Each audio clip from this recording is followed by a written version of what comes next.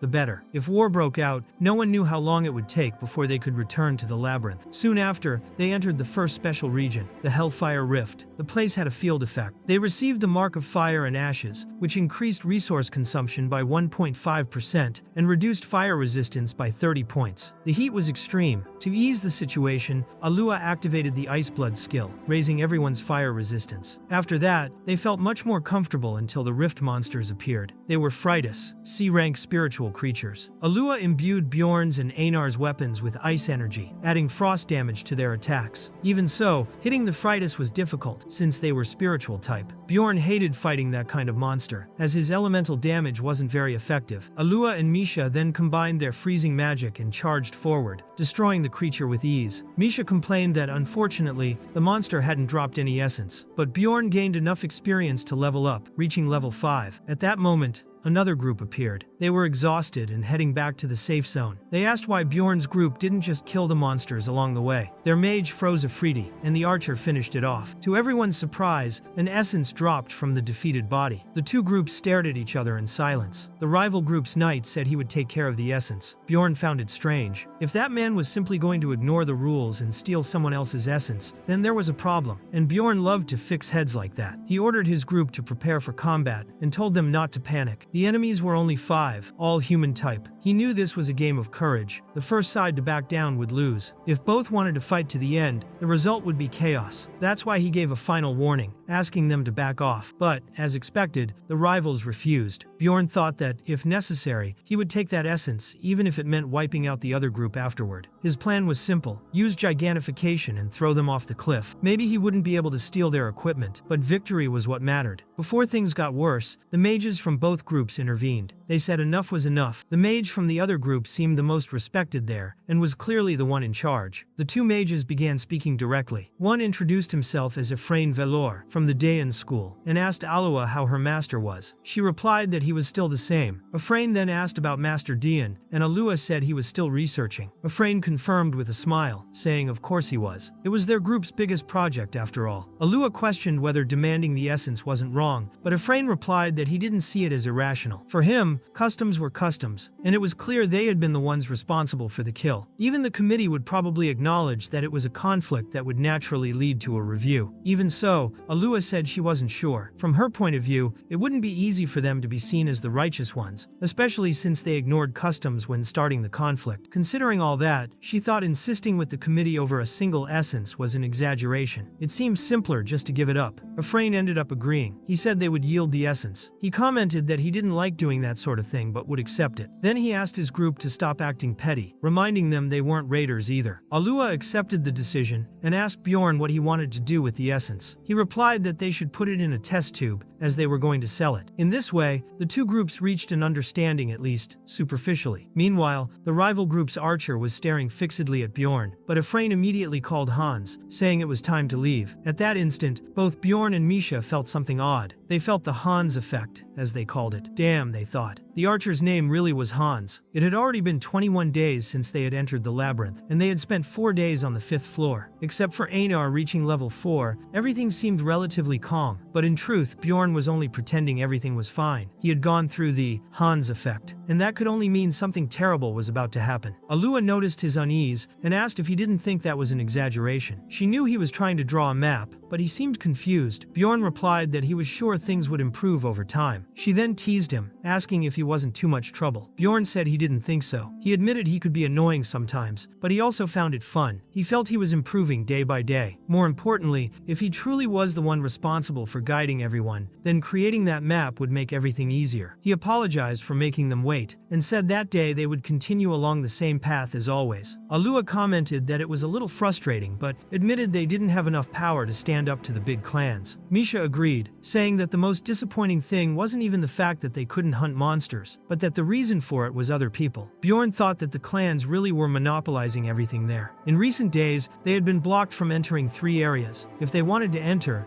they had to pay a fee. Even after paying, they could only kill 1 monster, and they weren't allowed to collect the magic stones. Bjorn knew that this surveillance had been even worse in the game, but he didn't care. He would climb to the top, no matter how. As they walked, to lighten the mood a bit, Alua commented that many civilians believed the greatest challenge for explorers was facing monsters. But in reality, what adventurers dealt with were things like the lack of light, the impossibility of sleeping whenever they wanted, their bodies constantly sweaty, covered in dust, and worn out. She mentioned that some people said this wasn't such a big problem on the lower floors, but everything got worse as they climbed higher. On the afternoon of the 22nd day, they had just defeated 8 hellhounds and decided to take a break, but Alua wouldn't stop talking. She talked and talked until Bjorn, annoyed, interrupted her, asking if they couldn't just say directly what they wanted. Alua said that they were going to eat something decent that day, something cooked over fire, not just dried meat. Bjorn thought they were just making excuses for that, but Alua replied that the smell of food would spread and attract monsters. In truth though, she was only saying that to sound responsible, since she had a spell that eliminated the smell. Later, they prepared a tomato soup with lots of meat, one of Misha's specialties. Einar tasted it and said it was delicious, joking that she would need to marry Misha. Alua answered, saying that she herself would marry her. Misha was happy that the two of them had liked it, but reminded them that the 2 men were still on guard and hadn't eaten yet. Abman commented that indeed there wasn't any smell at all. He didn't know such a magic existed. Alua explained that she had used a combination of an air control spell with combustion magic. Basically, she gathered all the smell in a single point and burned it. Abman was astonished. He said he hadn't expected that. Every mage he had worked with up until then seemed like an idiot compared to her. Alua explained that Alua was simply very talented. Later, the men finally ate. Bjorn ate straight from the pot. He said it was delicious, as always. Now he understood why the 2 of them wanted to marry Misha. Misha asked jokingly if he wanted to eat her cooking every day. But at that exact moment, Bjorn noticed something strange. The black moss nearby began to disappear. He alerted Alua, saying something was approaching, and asked her to use a detection spell. Within the area affected by the black moss, there really was something. At first glance, it didn't look dangerous. It was just a small, chubby, fluffy creature. Misha said it was adorable. Einar said it even looked tasty, and Abman remarked that they were lucky. On their very first expedition, they had already come across a mylar rodent, an extremely rare creature. But Alua acted quickly and cast a distortion spell. Bjorn thought that, at least, those 2 knew the value of such a creature. After a brief skirmish, the rodent, a rank 7 creature, was defeated by advanced distortion spells and died. Alua commented that they had managed to capture a rare monster thanks to Bjorn, and explained to Abman that this was one of the big ones. Abman said it was his first time catching a mylar rodent. Those creatures really were extremely hard to find. Bjorn reflected that, in fact, it was almost guaranteed to find one using detection magic if they camped in an area covered in black moss. That was one of the discoveries he had only made after years trapped on the 5th floor. Alua explained that the monster was valuable because its hide sold for a great price. Its tendons were also useful, but the most important thing was the mirror it carried. That was the most precious part of the creature. With that mirror, it was possible to access hidden spaces, similar to magical rifts. Bjorn thought Alua was very convenient. In the past, he was was the one who had to explain everything, but now he could act like a true barbarian while she handled the explanations. Still, he wanted to know exactly how the mirror worked. Alua admitted she wasn't entirely sure. She had only read about it in books. Bjorn remembered that, in the game, you just had to put the mirror on a mage and click a button. But here, in the real world, things were different. Alua explained that the mirror absorbed mana. She poured a bit of her mana into it, and Bjorn recommended that she use unity magic first. He thought things could have gone very wrong, but in the end, it worked. The group managed to enter the fire mirror, and Abman commented that it really did resemble a rift. There was a huge number of monsters spread throughout the place. Bjorn had already expected that. He and Einar did the heavy combat work, as proper barbarians. Bjorn knew that, in the demonic realm of the 5th floor, monsters were born from several mirrors scattered across the field. But those places were usually dominated by clans that monopolized them as hunting grounds. That's why the number of monsters outside those regions was much smaller. Now, however, the group was drawing monsters straight from the source, with the added bonus of being in an alternate field. The field effect greatly increased the drop rate of mana stones, turning the place into a true farming zone. With his gigantification ability, Bjorn pushed forward at full strength to secure at least 2 valuable essences there. Meanwhile, Einar was fighting the battle of her life. It was something she had always wanted to do.